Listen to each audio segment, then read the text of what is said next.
अलग तो हो गए पर कुछ तो बाकी है। दूरियां आ गई पर नजदीकियां बाकी है। तुम्हारे गुस्से का इत्मीनान है मुझे, तुम्हारे गुस्से का इत्मीनान है मुझे, पर तुम्हारे समय का एहसास नहीं। अब साफ है अब हमारे बीच, फिर भी कुछ सवाल बाकी है।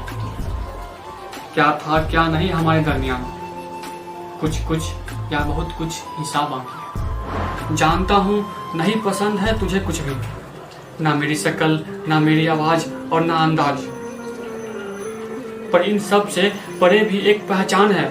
उसके अंदर एक तूफान बाकी है, कुछ तो बाकी है। तुमने राहों में अकेले छोड़ तो दिया है, पर तुम्हारे अंदर भी इंसान बाकी है। भुला तो तुम भी नहीं पाओगे मुझे जब तक मेरे अंदर जान बाकी है। पर तुम परेशान नहीं होना, तुम कमजोर नहीं पड़ना, तुम अपने सपनों को हकीकत में बदलना। अभी तो तुम्हारे सपनों की उड़ान बाकी है, कुछ तो बाकी है। हो कायनात की खुशियां तुम्हारे कदमों में, कामयाबी का दामन चुमो तुम। सब करो जो तुम चाहती हो, मेरे दिल में आज भी अरमान बाकी है, कुछ तो बाकी है।